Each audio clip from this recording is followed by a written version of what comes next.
আয় ভেতরে আয়। হানিফ বারান্দা পেরিয়ে বড় ঘরে ঢুকে বলল, তোমার সেরিগুলান কইতে? আছে, রুমেই পড়ছে। এই আন্ধারেও পড়ে? হেমলতা কিছু বললেন না। হানিফ এই বাড়িতে আসলে কেন জানি খুব অস্বস্তি হয় অকারণেই। ওদের খাওয়ার সময় হয়েছে, তুইও খেয়ে নে।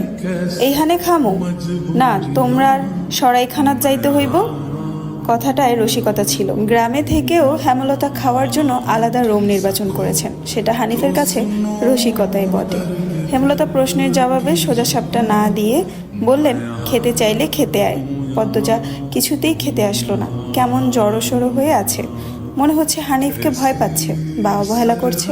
হানিফ 6 বছর সৌদিতে ছিল, 3 মাস হলো দেশে ফিরেছে। 3 মাসে যতবার হানিফ এই বাড়িতে পা রেখেছে ততবারই পদ্মজা অজুহাত দেখিয়ে দূরে দূরে থেকেছে।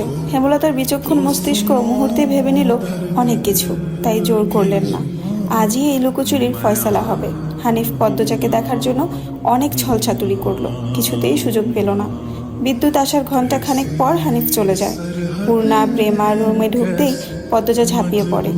রুদ্ধ শ্বাস কণ্ঠে বলল, কতবার না করেছি লোকটার পাশে বেশিক্ষণ না থাকতে। তোরা কেন শুনিস না আমার কথা? পূর্ণা ও প্রেমা বিস্ময়ে হতবিহ্বল হলো। পদ্মজা কখনো তাদের এমন নিষেধ দেননি, তাহলে এখন কেন এমন বলছে? হেমলতা রুমে ঢুকতেই পদ্মজা চুপসে গেল। পদ্মজা, আমার রুমে আয়। মায়ের এমন কঠিন কণ্ঠ শুনে পদ্মজার কলিজা শুকিয়ে আসে। হেমলতা নিজের ঘরে চলে যান। হেমলতা মেয়ের দিকে তীক্ষ্ণ দৃষ্টিতে তাকিয়ে আছেন। পদ্মজা নতজানু হয়ে কাঁপছে। সুন্দরীরা ভীতু আর বোকা হয়, তার দৃষ্টান্ত প্রমাণ হলো পদ্মজা। হেমলতার খুব মায়া হয় পদ্মজার সাথে উঁচু কণ্ঠে কথা বলতে। পদ্মজা রূপসী বলেই হয়তো। গোপনে আবেগ লুকিয়ে তিনি বজ্র কণ্ঠে প্রশ্ন করলেন, কি লুকাচ্ছিস? হানিফের সামনে কেন যেতে চাস না? সে কি করেছে?